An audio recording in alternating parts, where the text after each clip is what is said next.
Assalamu alaykum. Kitap o'qish munbiri Avlodlar tor betiga xush keldingiz. Qarindoshlarning Ramazon kunlarining xayrlik o'tib o'tgan bo'lishini tilayman. Bugun diqqatingizga sunmoqchi bo'lganim bir tarjima asar. Mazkur asarni 2 kun ilgari singlim Mehray Rahman unga elib munbirimizga yo'llagandi, lekin ovozi sal to'van bo'lib qoldi. Shu sababdan bugun men bu asarni qaytadan o'qib o'zingizlarga sunaman.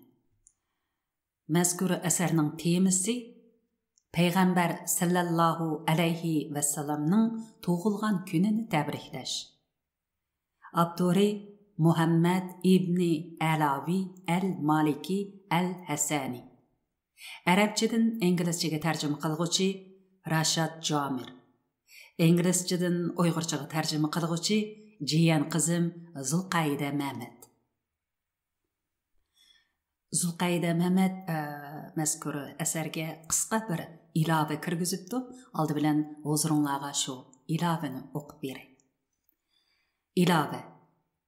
Nihoyat shafqatlik va mehribon Allohning ismi bilan boshlayman.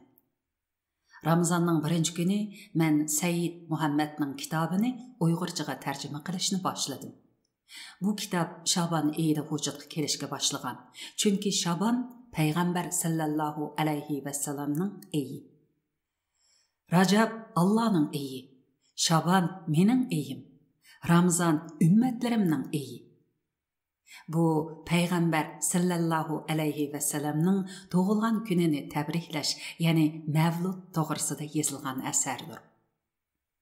Mening maqsadim oddiy, ya'ni birinchi Allohni rozi qilish, ikkinchi sallallohu alayhi va sallamni rozi qilish, uchinchi Mavlud degan bu an'ananing to'g'riligi haqida Uyg'ur jamoatini vaqflantirish.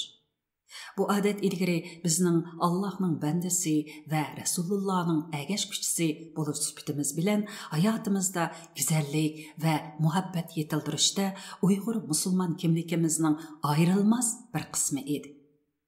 Ammo bu xil an'analar keyin parchalanib, nurg'un Uyg'urlar tarafidan ichki va tashqi kuchlarning tashviqoti natijasida gumonliq odat deb qaraldi.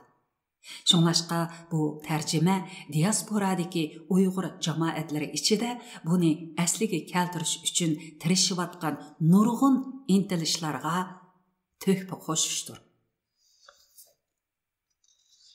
Alloh taolaning meni bu vazifada yetaklashiga, tilga olg'uchiligi yo'q bu amgikimni ibodatning bir shakli sifatida qabul qilishini tilayman va Allah'tan bu əsərdən nəb alğan hər qandaq adamni söyümlük Peyğəmbərimizin muhabbeti bilən qalbimizni toldurub mükafatlaşını tilayman. Haqiqatan Peyğəmbərimiz sallallahu alayhi və sallamni söyüş hər bir musulmanның məcburiyyətidir. Birini əsləş bizning ularni yaxşı ko'radiganligimizning eng ro'shan alomati emasmi? Payg'ambar sallallohu alayhi va sallamni yod etish bu asarning tub mohiyatidir. Men arab tilini pishiq bilmayman. Shu sababdan bu asarni Rashad Jamirning inglizcha tarjimasidan Uyg'urchaga tarjima qildim. Har qanday bir tarjima azroq bo'lsa-mu asli asarning cho'nqurligini yo'qotadi. Bu masala tarjimaning tarjimasi uchun texmi ig'ir. Şunlaşqa Allah'ның asli tekstini aks ettirdigan mazmunlarning o'qirmanlarning qalbiga kirishini va ko'rilgan savalliklarni kechirishini tilayman. Har qanday yaxshilik va to'g'ri tushunish yolg'iz Allohdan keladi. Uningdagi tarjimada ko'rilgan xatoliklar bo'lsa, butunlay mening xatoligimdir. Alloh qabul qilgay. Zulqayda Mehmet. 17 Ramazan 1445. Yani 2024-yılı 27 Mart. Abdur'nun qısqacha tərcümali. Sayyid Muhammad ibn Alavi ibn Abbas ibn Abdul Aziz el-Maliki el-Hasani Hozirgi zamondagi eng an'anaviy islom o'limalarining biri bo'lib, shak shubhisizki muqaddas Makka va butkul Hijoz rayonidagi eng hurmatga sazovor va suyumlik olim edi. U payg'ambar sallallohu alayhi vasallamning navrasi imom Hasan ibn Ali raziyallohu anhuning nasabi orqali payg'ambar sallallohu alayhi vasallamning navrasi bo'ladi. Sayyid ahli baytning rahbari, davrimizdagi hadis imomi, 4 mazhabning nupuzliq rahbari, eng iqtidorli ma'naviy dohi, mashhur Allohga da'vat qilg'uchi. Sayyid an'anaviy islom ilm-fan dunyosidagi o'rni bilan tangdoshsiz edi. Sayyidni ziyorat qilish Makkani ziyorat qiladigan o'limalar uchun zarur deb qaraladi. Maliki oilasi Makkadagi eng hurmatga sazovor oilalarning biri bo'lib, asrlar bo'yi Makkaning haramda o'qituvchilik qiladigan buyuk o'limalarni barliqqa keltirgan. Haqiqatan Sayyidning ajdodlaridan 5i Makkaning imomlari bo'lgan. İslam ma'rifining an'anaviy sistemasi muqaddas bilimlarni yetkazish ijozatini asos qiladi. Har qanday qalaymaqan odamning islom bilimini o'qitishiga yo'l qo'yilmaydi.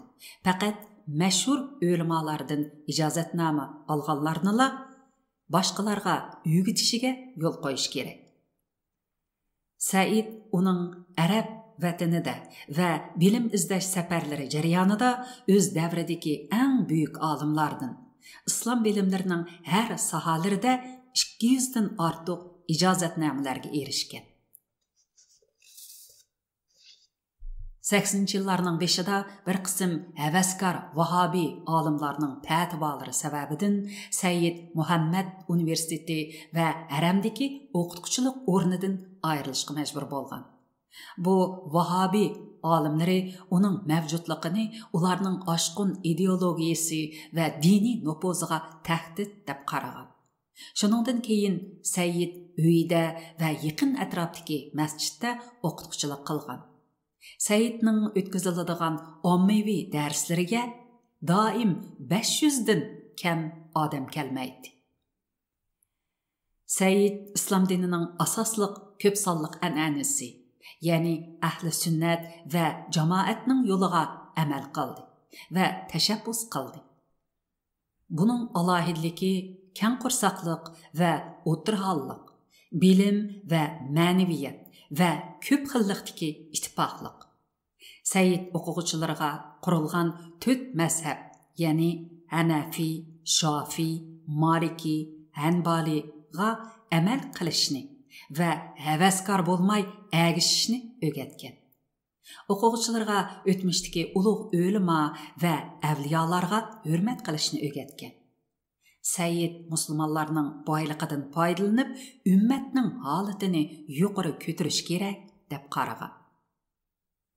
Sayyid musulmonlarni ushshaq-tushshak ishlar uchun talash-tartish qilib, qimmatli vaqtini isrof qilmaslikka, aksicha ruhiy, ijtimoiy va moddiy jihatlardan ummatni gullantirishga ilhomlantirgan.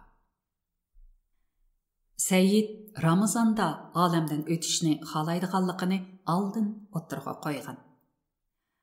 Allah uningga yaxshi ko'radigan buvisi payg'ambar sallallohu alayhi vasallamning yanida jannatdagi eng esil joyni ato qilsin. Amin. Kirish. Nihoyat shafqatlik va mehribon Allohning ismi bilan boshlayman. Jimi hamdu sana olamlarning parvardigori Allohga xosdir. Payg'ambarlar va elchilarning eng oliylari, ustozimiz Muhammad alayhissalomning oilasidagilar va barliq sahobilarga amonlik va barakatlar bo'lsin. Sözümge kelsak, Payg'ambarimiz sallallohu alayhi vasallamning tug'ilgan kunini tabriklashning hukmi haqida nurg'un munozirlar bo'lgan. Men bu temaga munosabatlik asar yozishni planlamagan edim. Chunki mening va musulmon ziyolilarning zehnini egallagan masalalar oldida bu ikkilamchi masala edi. Bu masala to'g'risidagi munozara har yili yuz berdi. Her mavlid faslida o'qiladi va kishilar bu to'g'riliq anglashdan zerikkanga qadar tarqitiladi. Qandaqla bo'lmasin, nurg'un birodarlar mening bu temaga bo'lgan ko'z qarashimni belgisi kelganligi uchun va javob qaytarmaslikni, belimni yoshirish deb qarashidan ansirab, men bu tema haqida yozishga tirishdim. Parvardigorimiz Allohdan hammaylarni bu yozmamni to'g'ri tushunishi bilan ilhomlantirishini so'rayman. Amin. Aliyjanob payg'ambarning tug'ilgan kuni uchun yig'ilish va tabriklashning durustligiga oid isbotlarni ko'rsatishdan burun men tuvandagi masalalarni oydinlashtirishni muvofiq ko'rdim. Oldi bilan haqiqatan biz deymizki, Aliyjanob payg'ambarimiz sallallohu alayhi vasallamning tug'ilgan kunini tabriklash, uning hayot hikoyasini anglash uchun yig'ilish, uning haqidagi madiyalarni anglash, kishilarga tamoq berish va jamiyatning, ya'ni ummatning qalbini shodlantirish durust. Ikkinchidan, biz payg'ambarimiz sallallohu alayhi vasallamning tug'ilgan kunini har yili alohida belgilangan kechada tabriklashni durust demaymiz. Yo'q, kim buningga ishonsa, dinda yangilik yaratgan deb qaraladi. Chunki payg'ambarimiz sallallohu alayhi vasallamni tilga elish va uningga bog'lanish cho'qim har vaqt qilinish kerak. Ham ruhimizga singib kirish kerak. Payg'ambarimiz sallallohu alayhi vasallamning tug'ilgan eyi kishilarning islomni qabul qilish iqtidorini oshirishdagi kuchlik omil bo'lib, o'xshash bir oyda xotirlash orqali kishilarni bir yerga jam qilib, qizg'inligini qo'zg'atish bilan ularga o'tmishni bugun bilan asıltıdı va ularni bugungi kundan o'tmishga, ya'ni payg'ambarlik davriga vositalik holda qadam tashiltadi. Uchinchidan, bu yig'ilishlar kishilarni Allohga da'vat qilishdagi g'oyat zo'r vosita. Qo'ldan berib qo'yishga bo'lmaydigan oltin fursat. Bu Allohga da'vat qilguvchilar va ulamolarning kishilarga payg'ambar alayhissalomni, uning ishki alohidligi, tashqi qiyofati, ma'naviy holati, tarjimoli, kishilar bilan bo'lgan ijtimoiy aloqasi va ibodatlarni aslatish majburiyati bor. Ular cho'qim kishilarga nasihat qilib, kishilarni yaxshilik va muvaffaqiyatga yetaklashi, kishilarni ofat, diniy yangiliklar, yomonlik va eziqtirishlardan ogohlantirish kerak. Albatta, biz hamisha mushundaq ishlarga taklif qilamiz va ularga qatnashamiz. Biz kishilarga deymizki, bu yig'ilishlarning maqsadi faqat yig'ilish yoki tashqi ko'rinish emas, balki bu yuksak maqsadning yuksak vositasi bor. Hamda kimki buningdan hech qanday diniy foyda olmasa, u oliyjanob mavliddan tepilgan har xil yaxshiliklardan cheklangan bo'ladi. Payg'ambar sallallohu alayhi vasallamning tug'ilgan kunini tabriklashning durust ekanligi haqidagi isbotlar. Birinchi, oliyjanob payg'ambar sallallohu alayhi vasallamning tug'ilgan kunining, ya'ni mavlidning tabriklanishi eng munosib shaxs Mustafa uchun bo'lgan xushallikning ifodasi. Bu shadxoramlik hatto kofirga naf yetkazgan. Bu to'g'riliq texmo tafsiliy tushuntirishlar 9-isbotda ko'rsatiladi. Diqqat qilishga tegishligi shuki, asosiy isbot 1. Har xil qiyos usullarini qo'llanganda tushuntirishlar kengayadi. Biz bu izlanishda bu usulni qo'llandik. Shunlashqa bu yoziqda o'rinsiz takrorlash yo'q. Sahihul Buxorida yozilganki, har dushanba kuni Abu Lahabga do'zaxda jazo yeniklatiladi. Bu yerda bir askartish borkan, ya'ni dushanba. Payg'ambarimiz sallallohu alayhi vasallam dushanba kuni tug'ilgan. Bu jumlani bir takrorlasam, Sahihul Buxarada yozilgan ki, her dushanba kuni Abu Lahabqa dozaqda jazo yeniklatiladi. Chunki u qiz xizmatchisi Tuvaybani Mustafa tug'ilgan xush xabarni bergan vaqtda azod qilgan. Hafiz Shamsiddin Muhammad bin Nasriddin Dimishqi bu to'g'rida mundaq she'r yozgan. Agar bu halokatni o'z qo'li bilan elib, dozaqqa mangu mahkum bo'lgan kofir haqida so'zlangan bo'lsa, uning Ahmadga bo'lgan dastlabki xushalliqi sababidan har dushanba jazosi yeniklatilganligi aytilgan bo'lsa, sizcha qandaq bo'lar ki, bütün ömrüdə Ahmaddan xoşal bolğan bir qul agar bir Xudoga e'tiqod qilib o'lib ketgan bo'lsa? Bu hadisni xotirlagan asarlar. Bu yerda 9 parcha asarning ismi bor ekan, bu asarni, bu ismlarni o'qimay o'tib ketay. Gerçi bu hadis mursal bo'lsa-mu, qabul qilishga bo'ladi. Chunki u Buxoriy tarafidan tarqitilgan. Hadis ustozlari Hufaz uningga tayangan va uning temisi go'zal axloq va alohida sharaf bilan munosabatlik. Ya'ni halol va harom masalalar to'g'risida emas, hatto diniy bilimlarni o'rganayotgan o'quvchilarmi hadis ishlatish orqali fazilatni tushuntirish, ya'ni manaqib bilan hukm chiqarishning, ya'ni ahkomning farqi borligini biladi. Kofirlarning sharkatlaridan nafga erishadigan temaga kelsak, olimlar o'tirsida bu to'g'riliq ilmiy munozara bor. Ammo bu asar buni tushuntiradigan joy emas. Buning asosi Sahihul Buxorida Rasululloh sallallohu alayhi va sallamning talabi bilan Abu Talibning jazosi yengilletilganligi to'g'risida xotirlangan. Ikkinchi, Payg'ambarimiz sallallohu alayhi va sallam tug'ilgan kunini hurmatlaydi. Allohning uningga qilgan g'oyat zo'r ne'mati va Allohning uni bütün ahli jahon uchun faqat rahmat qilibla avatganligi uchun Allohga shukr aytadi. Haqiqatan dunyodagi jami mavjudot Payg'ambarimiz sallallohu alayhi va sallamni qarshi elish ta'liga muyassar bo'ldi.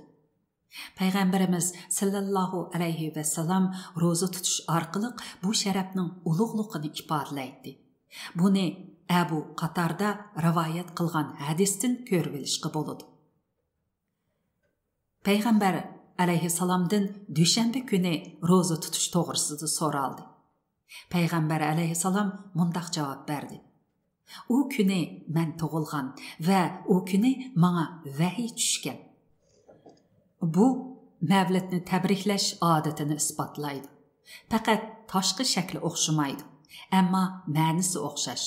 O'xshamagan faoliyat shakli yanada o'xshash ma'niga bog'lanalaydi.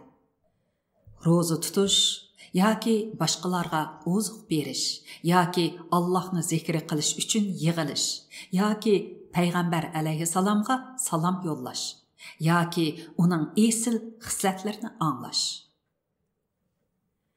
Uchinchi, Payg'ambarimiz sallallohu alayhi va sallamning bo'lganligidan xushallik his qilish Qur'ondagi Allohning so'zlariga tamoman mos keladi. Mustahab aytqinki, ey payg'ambar, ular Allohning fazli va rahmatidan xushal bo'lsin. Bu ularning yiqqan dunyo mollaridan yaxshidir. Qur'oni Karim 10-sura 58-oyat.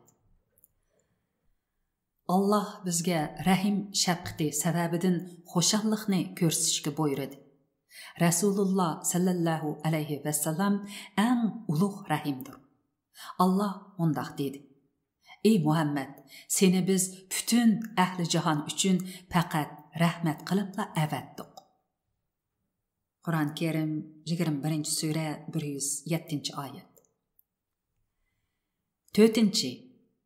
Payg'ambar sallallohu alayhi va sallam hozirgi zaman bilan o'tib ketgan buyuk islomiy voqealarning bog'lanishini ko'rsatdi. Ma'lum bir voqeaning xotirlangan vaqti uni yod etish, uningga ahamiyat berish uchun bir fursat. Payg'ambar alayhissalom o'zi bu prinsipni aniq hadisda ochib bayon qilgan.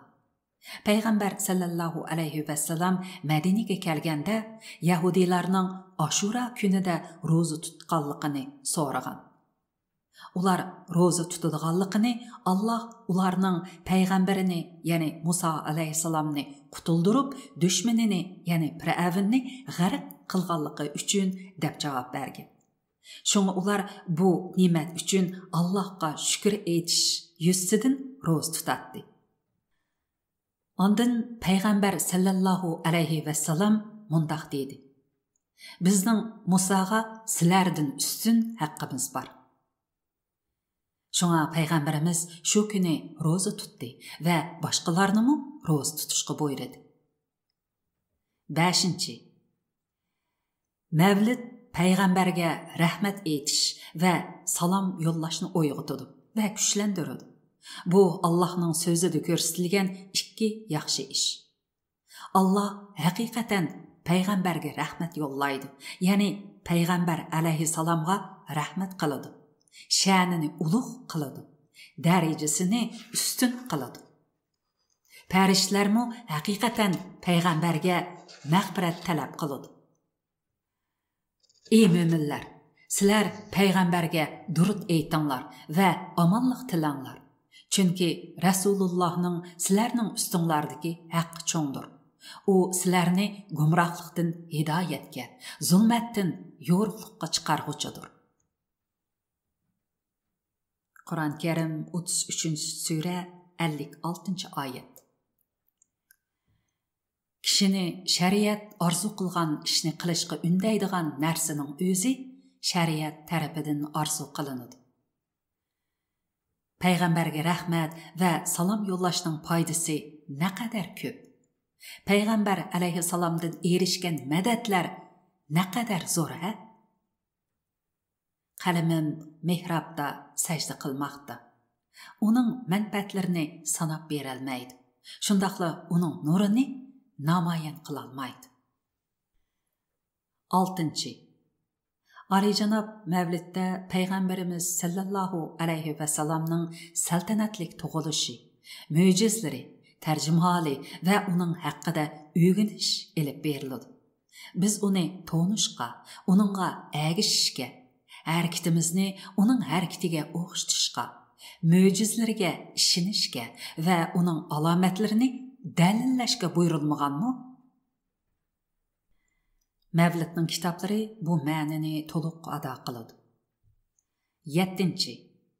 Payg'ambarimiz sallallohu alayhi vasallamning mukammallik va fazilatlik xislatlarini mulohiza qilish orqali bizning minnatdorligimizni bildirish va payg'ambarimizga bo'lgan bir qism qarzimizni ado qilish usuli.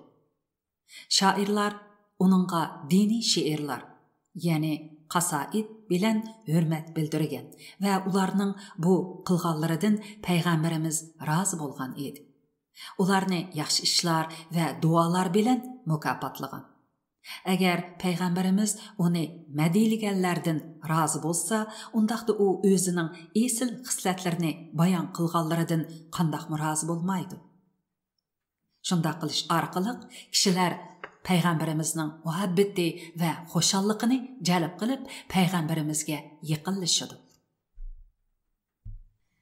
8.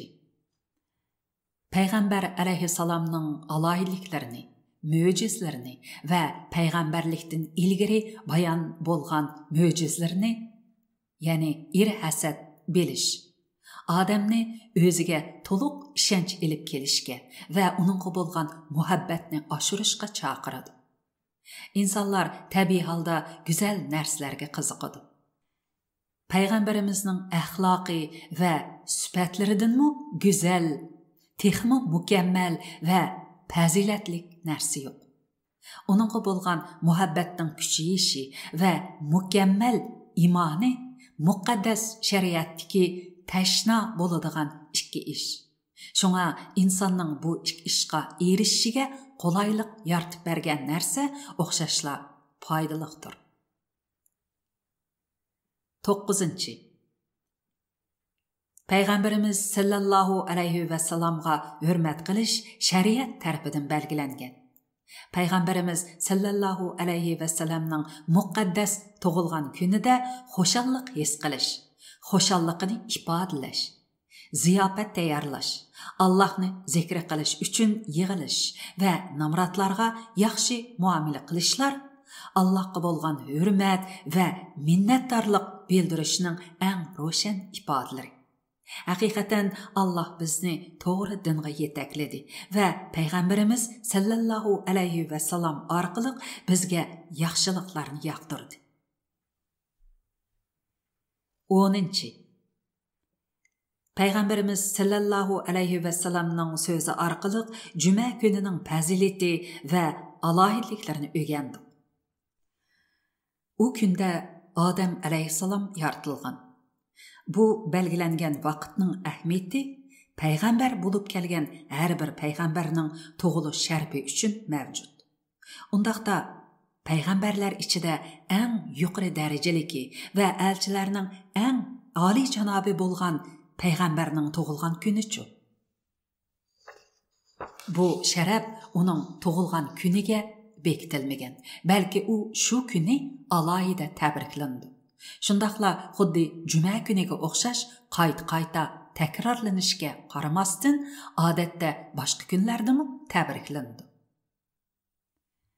Bundaq qayta tabriklash bu payg'ambarimiz sallallohu alayhi va sallam orqali bizga berilgan ne'matlarga minnatdorlik bildirish, uning payg'ambarlik afzalligini namoyon qilish va insoniyatga shifolik elib kelgan bu ahamiyatli tarixiy voqeani jonlantirish fursati.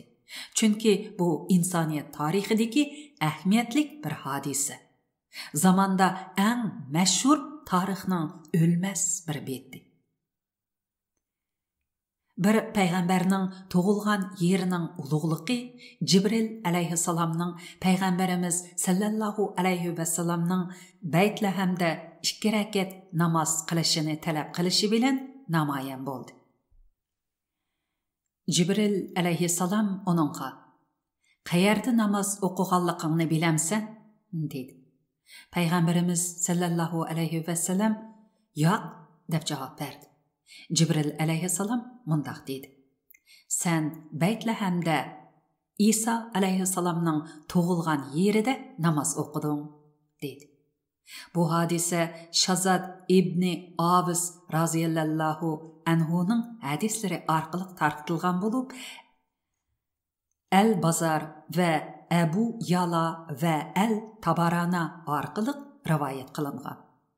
El-Hafiz El-Hayzami Mecma El-Zabaid'da mundaq deydi. Onun rivayetçileri Çin ve El-Hafiz ibn Hacer bu hadisni özünün Fatihal Bari namlıq əsərində tarqatqan və bu toğırlıq sükut qılğan. 11. Mevlid alimlar və hər qaysı dövlətlərdəki musulmanlar ortaq yaxşı dəb qarğan məsələ. O, həmmə musulmanlar arasında elib berilatdı. Şuna İbn Məsud raziyallahu anhu'nun mavquf hadistin elinğan prinsip bilen şeriat boyunca yaxşı görülüdü. Musulmanlarning yaxşı deb qarağanlarını Allah yaxşı deb qaraydı. Musulmanlarning nachar deb qarağanları Allah tərəfindən yaman deb qarıldı. 12. Mevlid yig'ilish, Allahni əslash, yani zikr qilish, xayr sahavat, madhiya və payg'ambar amalini hurmatlashni o'z ichiga oladi. Shunga mavlid bu faoliyatlarni o'z ichiga elish orqali bir sunnatni ado qilishdir.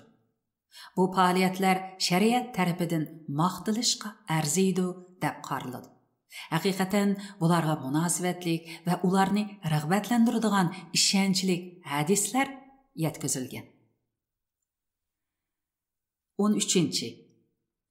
Allah mundaq dedi: "Ey payg'ambar, ko'nglingni xotirjam qilish uchun sana payg'ambarlarning qissalarini bayon qilib beramiz." Qur'on Karim 11 sura 120 oyat.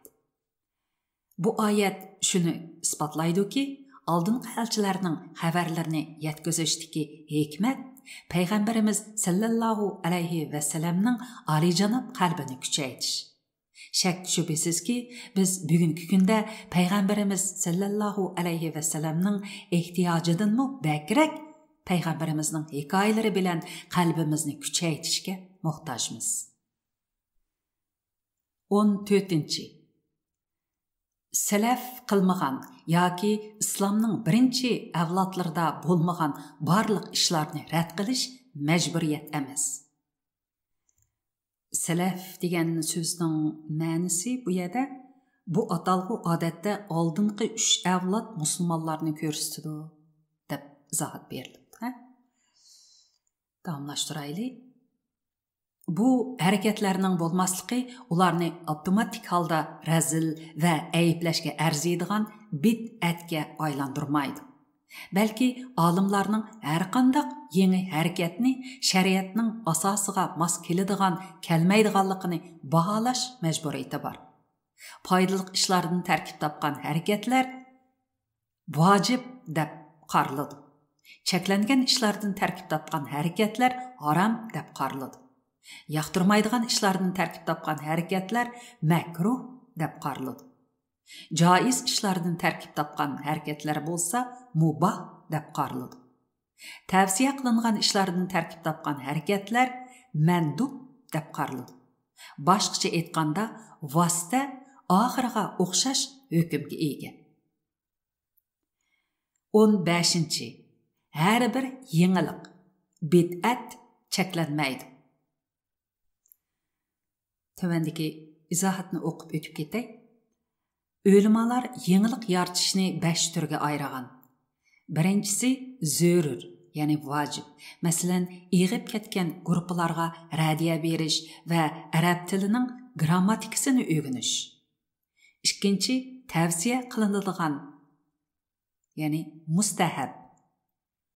Məsələn, İslam, hərbi qorğan və məktəb quruş, munarlarda azan aytish, ya'ni islomning birinchi bosqichida bo'lmagan har qanday esil harakatlarni qilish.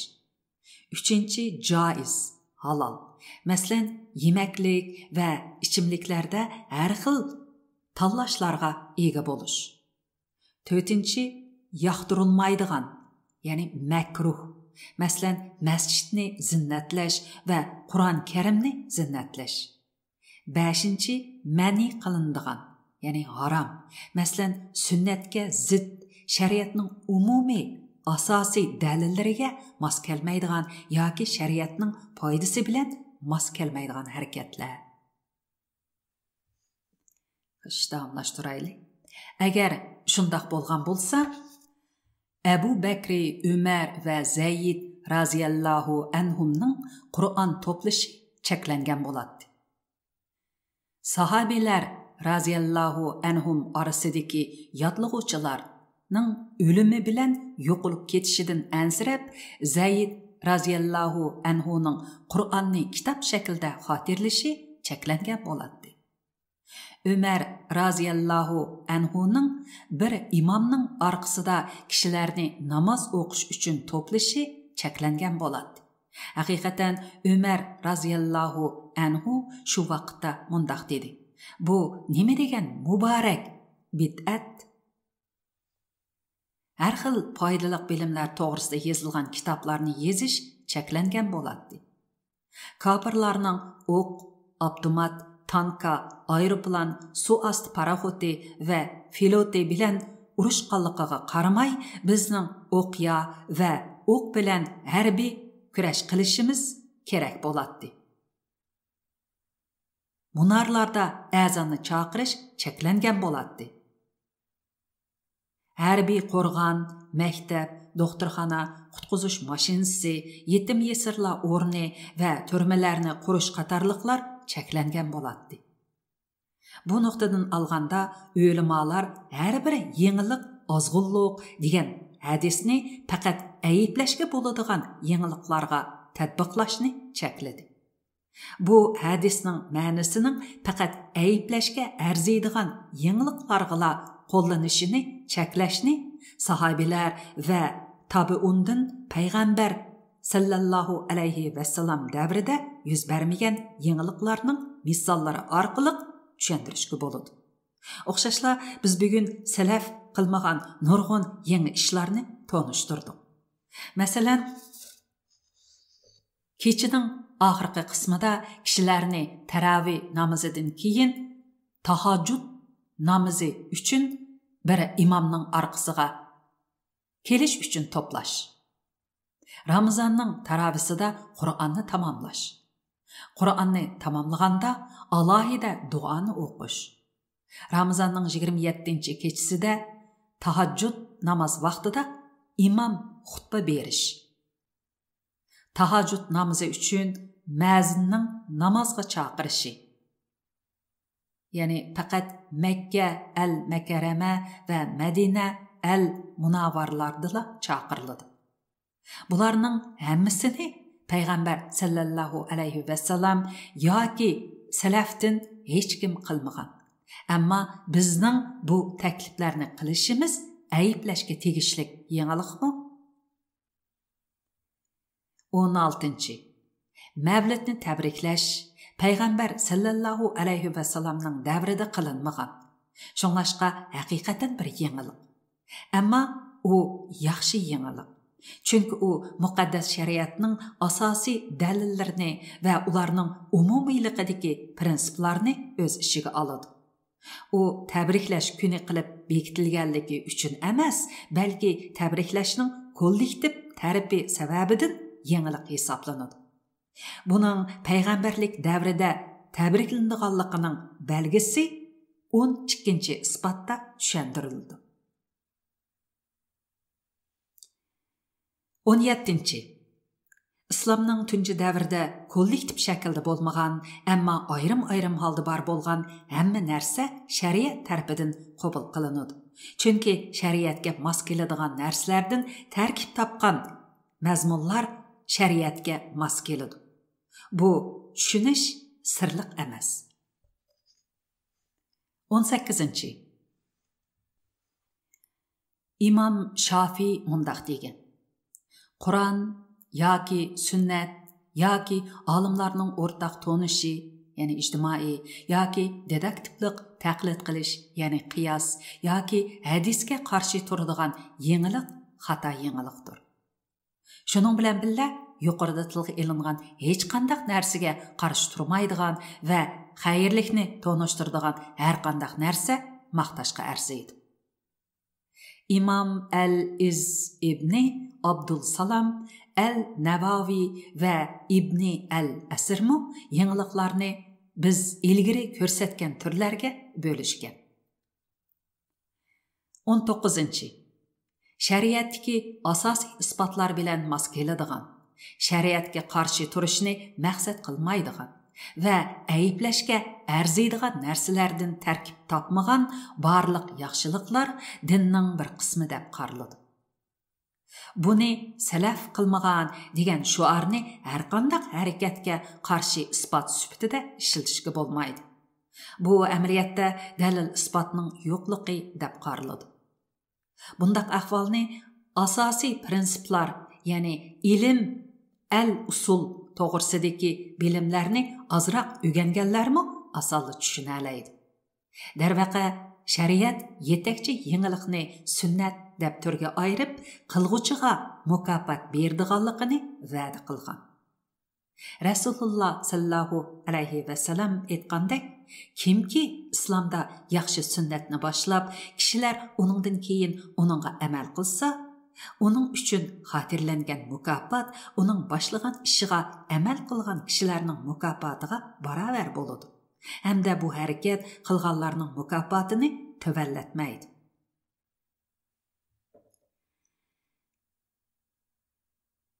Yigirminchi. Payg'ambar sallallohu alayhi vasallamning mavlidning tabriklanishi al-Mustafaning tiliga elinishini jonlantiradi. Bu biz uchun shariat tarafidan qonun qilingan. Sizlar o'zinglar ko'ra olaysizlarki, Hajning ko'pincha qoida usullari unutilg'usiz voqealar va muqaddas joylarni hurmatlashdan tarkib topadi. Safa bilan Marva o'tirsidagi asta yugurish, sa'i. Tövriklarga jamorat tosh etish, rami va Minada hayvonni qurbonlik qilish qatorliqlarning hammasi o'tmishdagi ishlar. Musulmonlar bugungi kunda hajni qayt qilish orqali bu aslimalarni jonlantiradi. Buning dalili Allohning so'zidan kelgan bu oyat. Kishilarning orasida ularni hajga chaqirib nido qilgin. Qur'on Karim 22-sura 27-oyat. Ve Allah'ның İbrahim aleyhisselam ve İsmail aleyhisselamның vaqası haqqında sözlеген sözleri. Bizge hacimizning qoidalarini bildirgin. Qur'on Karim 2-sura 128-oyat. 21.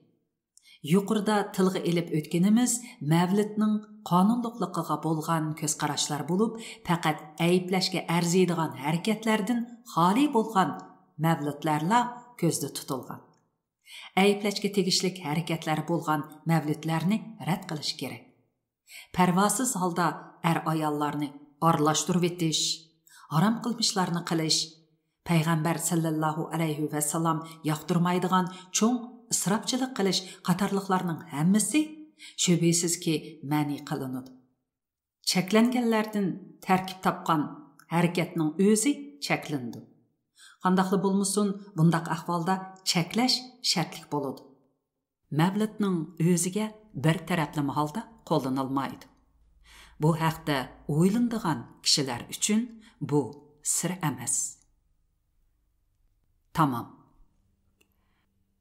Mikrofon aldida Nuriya Rahman. 2024-yili Ramazon janba. Xayr xo'sh, kelar qitimliq kitob o'qish programmamizda ko'rishaylik. Aman bo'laylik.